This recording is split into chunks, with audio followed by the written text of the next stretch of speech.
A very good comments today's class. Mannu जी, प्रभाशंकर दीक्षित जी और भी हमारे तमाम साथी, Kirti Shukla ji and Pinki Mishra ji, very good evening. Sunaina ji, Savitri ji, Manoj ji, Asha ji, Payal Rana ji, Vandana Vishwas ji. आइए तो सीधे चला जाए अपने आज के क्वेश्चंस की ओर। Good evening all of you. बहुत ही शानदार क्वेश्चंस हैं, तेजी से जवाब करिएगा।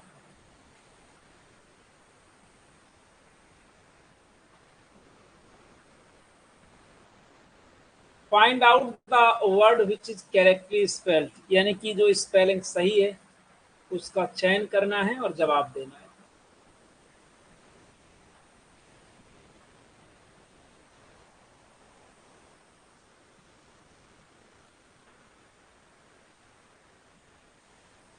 The question is before you and the right answer is option B, invertebrate अकशेरुकी, जिसमें बैकबोन नहीं होता। तो कई साथियों ने अच्छी शुरुआत की है और बी के साथ राइट आंसर लगाया है। Find out the word which is correctly spelled.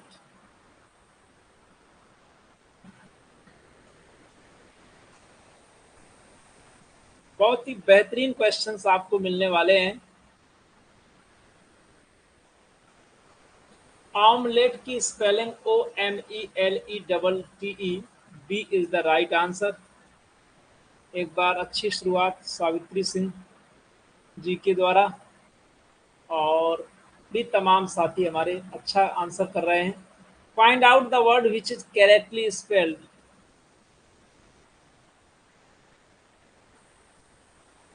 Yes Saima ji, बहुत अच्छा। बस इसी तरीके याद रखना है कि हाँ, एग्जाम तक कंफ्यूजन ना होने पाए। पूनम जी, नाइस। क्विशाइन का मतलब होता है पाक कला। D is the right answer, CUISINE। और यदि आपका जवाब सही जाए और आप अपने आंसर से खुश हों तो फूल पत्ती भेजने थम्स अप करने की पूरी आज़ादी है, कोई मनाही नहीं है किसी भी तरीके की। राइट, चीयर अप करने का राइट है आपका। Find out the word which is correctly spelled, क्योंकि देखो बार बार मैं आपका नेम लूंगा ना तो टाइम किल होगा, और मुझे टाइम किल करने की हैबिट नहीं है। Very good. तो खुद से आप दो चार क्वेश्चन में जो लगे कि आपने बेहतरीन जवाब दिया है, चीयर अप कर लिया करो फूल पत्ती के साथ, है ना। तो क्लास थोड़ा सा अच्छी हो जाएगी और एक माहौल ही बदल जाता है पूरा। फाइंड आउट द वर्ड, और वो सबको दिख भी जाता है अपने आप, विच इज करेक्टली स्पेल्ड। डायरिया की स्पेलिंग खोजिए थोड़ा। किस ऑप्शन के साथ जाना पसंद करेंगे? अच्छा, ए लॉक किया जाए। Yes sir. तो चलिए कंप्यूटर जी राइट आंसर बताएं। राइट आंसर इज ए, बिल्कुल सही जवाब है आपका। ए के साथ आप जा रहे हैं, तो डायरिया की स्पेलिंग DIARRHOEA, बिल्कुल सही जवाब। Identify the error part in the following sentence, consider the four options comprising the complete sentence. ये एकदम आपका लेटेस्ट पैटर्न है आपकी परीक्षा का, यूं समझ लें, ठीक। The number of the people applying were so large that the college had to stop issuing application forms. Question number 5 में आपको बताना है right answer. The number of real subject है और ये सिमिलर वर्ब लेता है, यानी कि राइट आंसर बी होगा।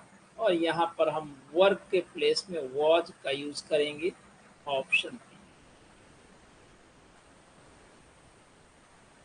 अरुणेश जी बहुत अच्छा आंसर कर रहे हैं। एक हमारे साथी हैं, क्या नाम है उनका, रवि ऐसे करके नाम है, वो हमसे व्हाट्सएप में बात करते हैं, पूछते हैं सर लाइव क्लास कहाँ मिलेगी, लाइव क्लास कहाँ मिलेगी।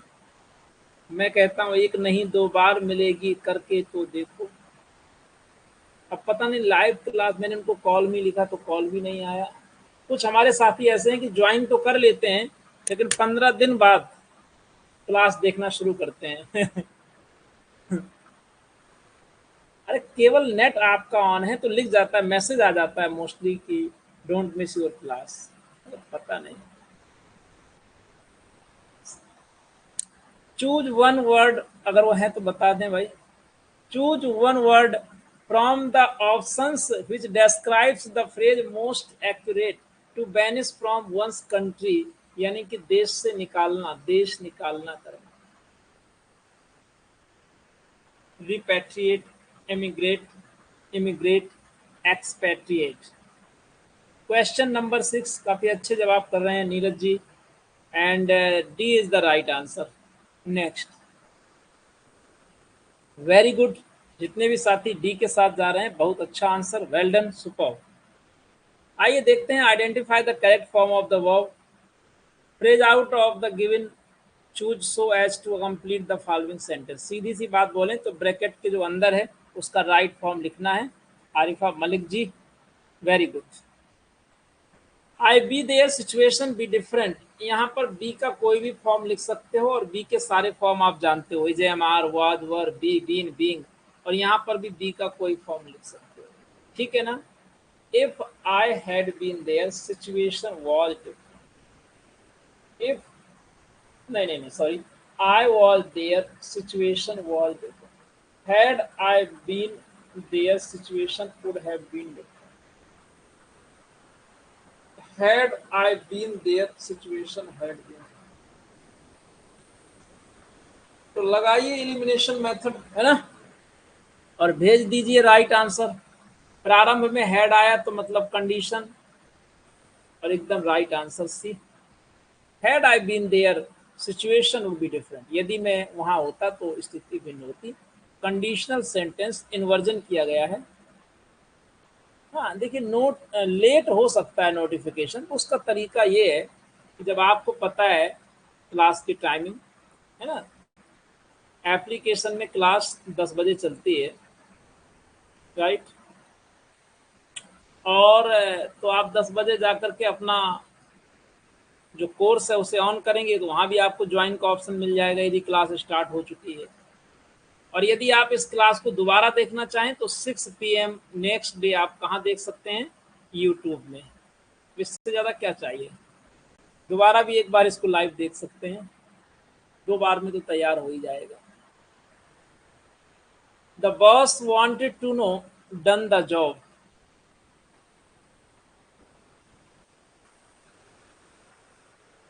The boss wanted to know how I had done the job, that how would. देखो, इस क्वेश्चन को एलिमिनेशन मेथड से लगाते हैं, राइट। पहली बात आप देखो कि यहाँ पर राइट आंसर ए हो जाएगा, लेकिन बी गलत क्यों है, क्योंकि दैट और हाउ दो कंजंक्शन आ गए, और हाउ के बाद में हैड हेल्पिंग वर्ब आया, ये गलती। हाउ के बाद वुड आया, ये एक एरर हो गई।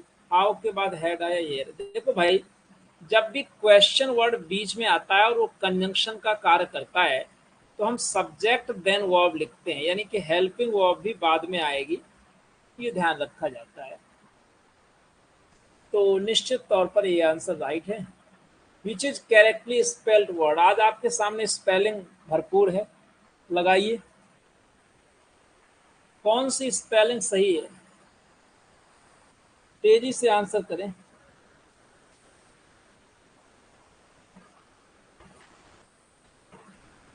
नाइन में हमारे साथी काफी अच्छा आंसर कर रहे हैं। हाँ, कंटेम्प्ट से बना कंटेम्प्टिबल, तिरस्कार करने योग्य, और बिल्कुल जितने भी साथी हमारे बी के साथ जा रहे हैं they are absolutely right. Contemptible यानी कि कंटेम्प्ट यानी तिरस्कार करने योग्य, B is the right answer. Choose the word from the options which describes the phrase most accurately. The art of making firework, pyrotechnics, numismatics, pyromatics, सिसेट्रिक्स। तो pyro मतलब fire होता है, the right answer is a. 10 number में कोई जा रहा है ए के साथ, वेरी गुड, सुपर। जितने भी ए के साथ जा रहे हैं, और इन्होंने अभी रिसेंट में कुछ साथियों ने क्लास ज्वाइन किया है आजकल में और क्लास देख रहे हैं, ये बड़ी अच्छी बात है।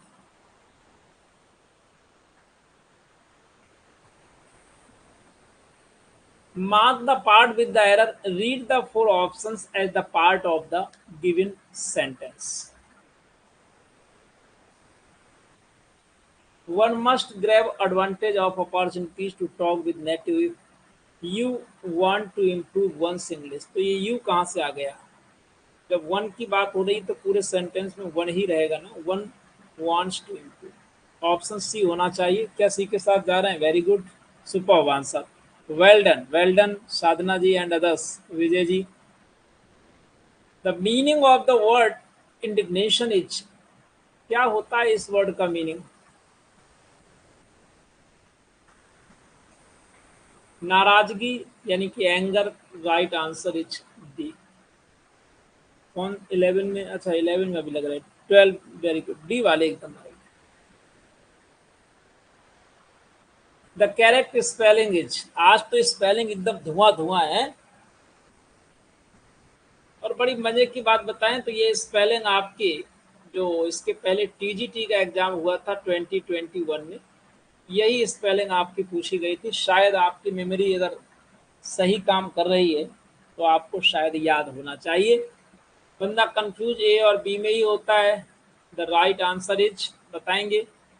फ्लफी मतलब जो बहुत बड़े आकार का है, देखने में बड़ा लग रहा है.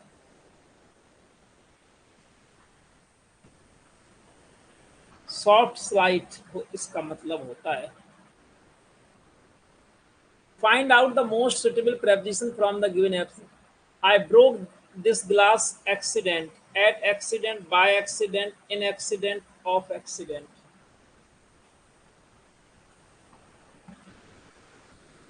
जैसे आप कहते हो ना कि संयोग से या दुर्योग से, तो बाय एक्सीडेंट होता है. द राइट आंसर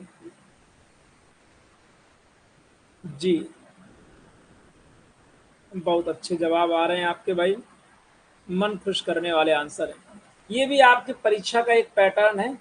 जब हम ट्रांसफॉर्मेशन बोलते हैं तो वहाँ हमारा एक रिमूव टू, ये क्वेश्चन ट्रेडिशनल है, आता है टीजीटी के एग्जाम में. TGT PGT. The apple was too sour to eat. इसको हम चेंज करेंगे, रिमूव टू करेंगे. तो इस टू को तो सो में बदलोगे. द एप्पल वॉज सो सार that it can not be या कुड नॉट बी. पास्ट है तो कुड नॉट बी ईटन होना चाहिए. और आई होप कि आप भी एकदम डी आंसर के साथ जाएंगे. स्क्रीन में कुछ लोग सी के साथ जा रहे हैं. आपकी कोई गलती नहीं है अगर आप सी के साथ जा रहे हो. तो रियल एग्जाम में भी लोग काफी सी के साथ गए होंगे. ठीक है, ये बात आप समझ रहे हैं ना. क्योंकि देखो जब जल्दबाजी में काम करोगे, अच्छा जल्दी का काम किसका होता है ये तो आपको पता ही चल चुका है, बताने की जरूरत है नहीं. ठीक है, जब आप इतनी गड़बड़ी करोगे तो आप कैन या कुड कैसे डिसाइड करते हो? ये डिसाइड करोगे कि यहाँ पर पास्ट है तो कुड आएगा, इसलिए आंसर क्या होगा? बात समझ में आ रही है? यस और नो? अब देखो भाई, मैं आपको बहुत सीधी बात बोलता हूँ.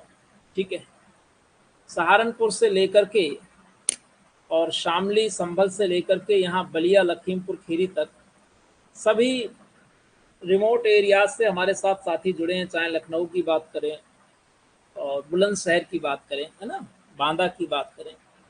मैं आपको एक बहुत क्लियर बात बोल रहा हूँ. हार्ड वर्क करने के मामले में कोई अपना मुकाबला नहीं कर सकता. ये बात आप जान लीजिएगा. यकीन मानिए, जो मैं आपके लिए ऑनलाइन टेस्ट बनाता हूँ, खुद तैयार करता हूँ, खुद बनाता हूँ कि गलतियाँ ना हो, उसमें मोर देन 40 मिनट्स का टाइम लगता है ऑनलाइन टेस्ट बनाने में. आपका कुशीनगर से भी हमारे साथी हैं, अमरोहा से भी हैं, बरेली से भी हैं. ये मैं आपको आज बहुत अच्छे से बताए दे रहा हूँ कि इस टेस्ट सीरीज को पहले बात तो आप टारगेट समझ लो. राइट, यानी कि जब तक आपका एग्जाम नहीं हो रहा है तब तक का आपका और हमारा साथ है. बिजनौर से भी हैं, बहुत अच्छे. माय डियर, ये टेस्ट सीरीज एक ऐसी सीरीज है कि जो आपकी तैयारी को एक धार देने का काम करेगी. कुछ हमारे लकी साथी हैं जो अभी ज्वाइन कर चुके हैं, कुछ अभी ऐसे हैं. अजय ने विजय के साथ ज्वाइन किया. कभी कभी ऐसा भी होगा कि मनोज विजय को देख के ज्वाइन करेगा. तो जो बाद में ज्वाइन करेंगे ना, उनका लॉस क्या होगा ये आज बता दे रहा हूँ। उनको रिकॉर्डेड क्लास देखनी पड़ेगी, और रिकॉर्डेड क्लास पता लगे 40 हो गई, अब उस बंदे का मन भी नहीं लगता कि यार 40 कौन देखे। ऑनलाइन टेस्ट अभी तो हुए हैं 5-6, है कि नहीं, फिर पता लगे 40-50 हो जाएंगी, फी तो यही लगेगी, उसमें कोई डाउट नहीं है। इसको मैं जब तक एग्जाम 1 महीना बचेगा तब भी यही रखूंगा, इसमें कोई डाउट नहीं, क्योंकि ये मेरा ऑफर भी है। मैं इतना आपको गारंटी दे रहा हूँ कि उससे हम 4 गुना ज़्यादा मेहनत करेंगे। हमारे साथी देखिए पीलीभीत से भी हैं, तो आप पूरी शिद्दत के साथ जवाब करिए, क्वेश्चंस को एंजॉय करिए, और कोई फीडबैक है तो जरूर आप व्हाट्सएप के माध्यम से बताते रहेंगे, उसको हम लोग इम्प्लीमेंट करते रहेंगे। राइट, रामपुर से हैं हमारे साथी, और लीजिए question on screen for you. Which one of the right chronological order of Shakespeare major tragedy? Shakespeare's major tragedy, जिन्हें हम ग्रेट ट्रेजेडीज कहते हैं, उसका राइट ऑर्डर क्या है, उसका ट्रिक भी हमने बताया।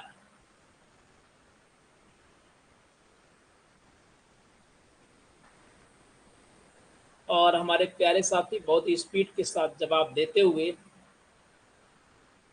इसे हम ट्रिक में हॉक के रूप में याद कर लेते हैं। एक बात हमेशा याद रखना कि जो शेक्सपियर के प्लेज हैं, इनका जो डेट है ना, बड़ा कंफ्यूजिंग है। कुछ लोग कहेंगे कि 1, इसको कुछ लोग कहेंगे 2, 4, 5, 6, इसमें भी कहीं कुछ कम ज़्यादा मिलता है, तो उसके लिए परेशान ना होना, ठीक है। बस इतना है कि 1601 के बाद ही ये चारों पब्लिश, चारों लिखे गए हैं। तो डेट को लेकर बहुत एग्जैक्ट मत जाया करिए, लेकिन ये सीक्वेंस एकदम सही है। टॉपिक के अकॉर्डिंग तैयारी कर लेते हैं, बहुत अच्छी बात है सीमा जी, ऐसे ही करना ही है। अगला टॉपिक पता है कि नहीं? कल का टॉपिक आप लोगों को पता नहीं होगा शायद, भी बताएंगे। देखिए, हाँ, 2, 4, 5, 6 Shakespeare's tragic play Hamlet is influenced by. Hamlet किससे इन्फ्लुएंस है? The right answer is the Spanish tragedy by Kyd. Option. Next question, which verse is mostly used by Shakespeare in his plays? एकदम clear answer क्या है जी? Blank verse. Very good. Shakespeare sonnets are in the form, किस form में लिखे गए हैं Shakespeare के sonnet? 3 quatrain and a rhyming couplet. Option A. The early plays of Shakespeare were written between, जो अर्ली प्लेज हैं वो कब से कब के बीच लिखे गए हैं, ये आपको बताना है। क्वेश्चन नंबर 20,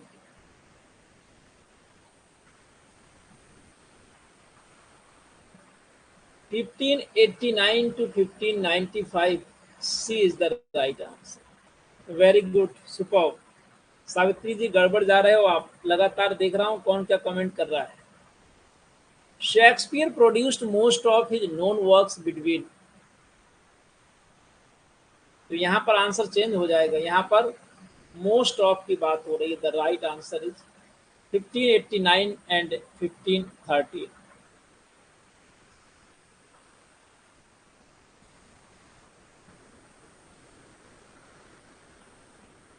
चलें, अर्ली प्लेज वर प्राइमरली, ये क्वेश्चन बड़ा शानदार है। ये कह रहा है कि जो शेक्सपियर ने प्रारंभिक दौर पे लिखा, तो क्या लिखा? ट्रेजेडीज लिखा गया कि ट्रेजी कॉमेडीज या रोमांसेज या कॉमेडीज एंड हिस्ट्रीज? तो माय डियर, यहाँ पर राइट आंसर है कॉमेडीज एंड हिस्ट्रीज। बिल्कुल सही आंसर है। अब इसका एक अपोजिट क्वेश्चन भी आपको मिलेगा। In the last phase of his life Shakespeare wrote, आ गया, शेक्सपियर ने अपने लास्ट फेज में क्या लिखा? तो आपने टेम्पेस्ट को पढ़ा ही होगा। The right answer is tragicomedies also known as romance. Tragicomedies को हम रोमांस या रोमांस के रूप में भी जानते हैं। नेक्स्ट, अब ये क्वेश्चन आपके गलत नहीं होने मुझे पक्का पता है। आपको टेस्ट में भी ऑनलाइन क्वेश्चन मिल रहे हैं, यहाँ भी पढ़ रहे हैं, दोबारा भी इसको पढ़ेंगे, पीडीएफ भी मिल जाएगा। एक दो क्वेश्चन जो गलत हो उनको आप कॉपी में नोट्स बना लेना बस। It is said that Shakespeare based his Julius Caesar on certain incidents of his era. This is, question काफी अच्छा है, ध्यान से जवाब करिएगा।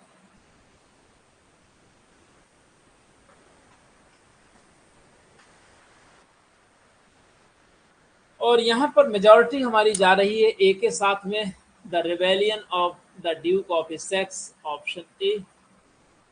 Next, in which country is the story of Othello set? Question number 25, the right answer is Venice, option B.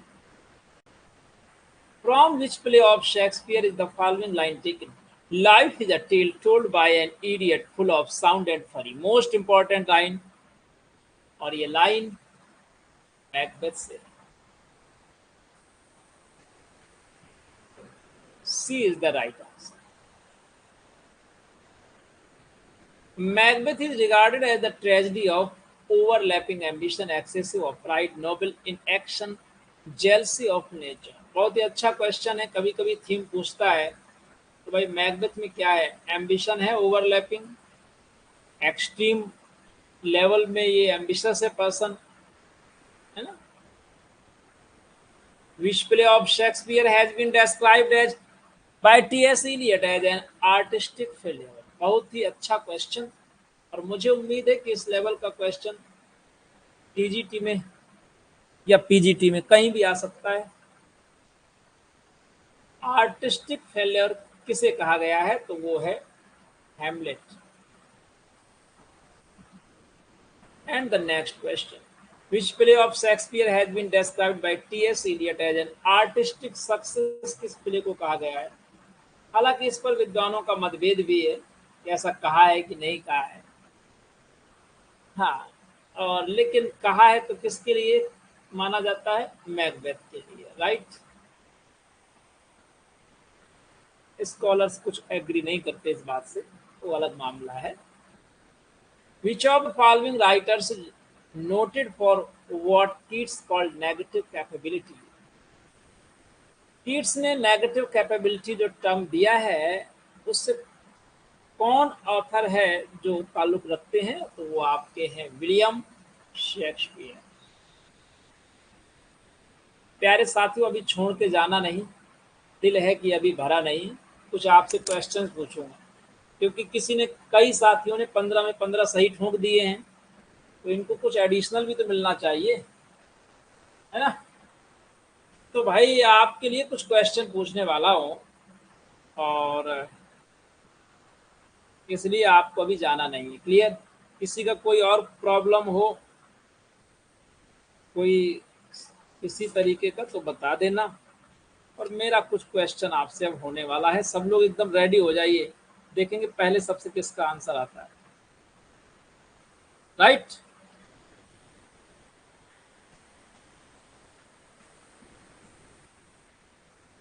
तो एकदम तैयार हो जाइए,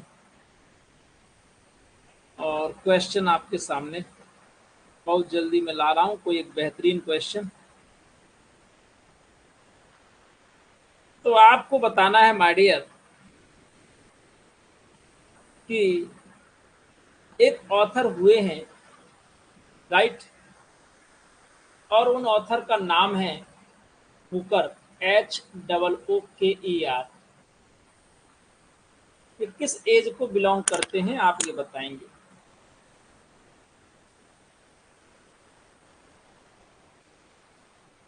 पहला क्वेश्चन है ये, भी और दो तीन क्वेश्चन करूंगा आपसे, एक दो क्वेश्चन और करूंगा, पहले जल्दी से आप इसका जवाब दें। किस एज को बिलोंग करते हैं ये ऑथर?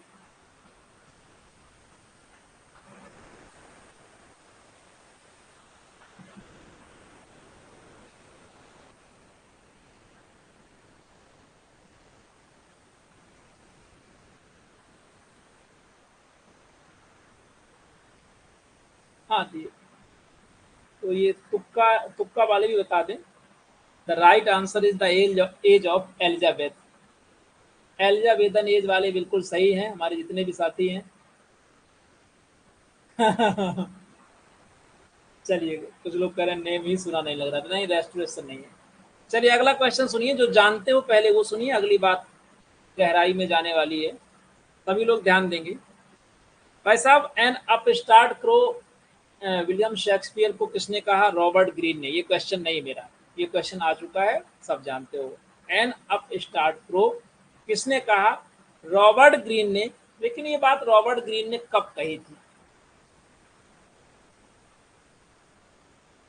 रॉबर्ट ग्रीन ने इतनी भयंकर वाली बुराई की कि फेमस हो गए। कौन? शेक्सपियर। कब कही थी?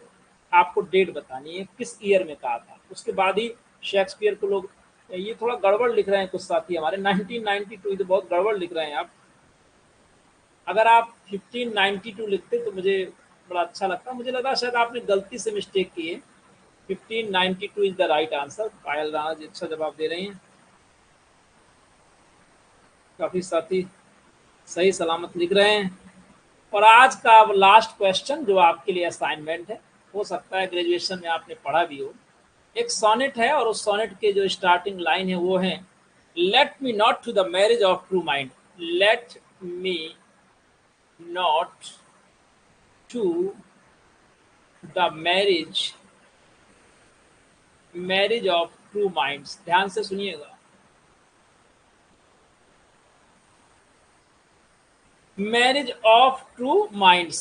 ये सोनेट नंबर बताना है आपको कि कौन सा है, स्टार्टिंग लाइन है। ये आपका असाइनमेंट है आज का, इसको आप जरूर बताएंगे। और बड़ा अच्छा सोनेट है, let me not to the marriage of true minds admit impediments, love is not love which alters when it alteration find. वो प्रेम प्रेम नहीं होता जो विकल्प पाने पर बदल जाए। कई साथी हमारे आंसर लिख रहे हैं, लेकिन अभी हम उसको राइट रॉन्ग कुछ नहीं बताएंगे। और प्यारे साथियों, कल आप लोग बिल्कुल इसी तैयारी के साथ मिलिएगा। कुछ लिटरेरी फॉर्म्स के क्वेश्चंस और कुछ और अदर ऑथर्स के क्वेश्चंस भी रहेंगे, शेक्सपियर तो रहेंगे रहेंगे। आपको आज पढ़ाने से पहले मैं सच बताऊं, आई वॉज वेरी टायर्ड। मेरा बिल्कुल मन नहीं हो रहा था कि आपकी क्लास लूं, बट हमने क्लास लिया और अब मन हो रहा है कि पढ़ाते ही चले जाएं, पढ़ाते ही चले जाएं। वादा जो हमने किया है वो पूरा करेंगे। बस आप लोग कहीं कोई कसर मत छोड़िएगा अपने मेहनत में। 3 अटेम्प्ट्स हैं तो 2 अटेम्प्ट्स अभी कर लिया करो, एक बचाए रखा करो। और प्रैक्टिस सेट्स कई मिलेंगे, जितना कहा है उससे ज़्यादा दूंगा, ये हमारा वायदा है। और that's all, take care, see you tomorrow. Shakespeare अच्छे से पढ़ लीजिएगा। सर कल का टॉपिक, हाँ कल का टॉपिक विलियम शेक्सपियर। और भैया लैंग्वेज तो एकदम फ्री हिट है, वो कहीं से भी आ सकता है। क्लियर? विलियम शेक्सपियर मेन है। और लिटरेरी फॉर्म्स यदि आपके पास टाइम है तो थोड़ा बहुत पढ़ लेना, फिगर्स ऑफ स्पीच भी थोड़ा बहुत पढ़ लेना, अच्छा है। Bye bye, take care, see you. नहीं नहीं, पोस्टपोन नहीं करना, यहीं से तो हमको पिक मिलती है भाई, राइट।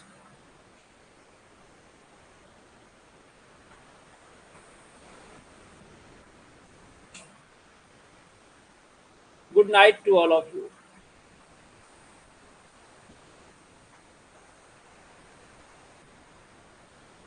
टाइम डेली बताना नहीं पड़ेगा वैसे गीता जी, रात में 10 बजे का टाइम है एप्लीकेशन में।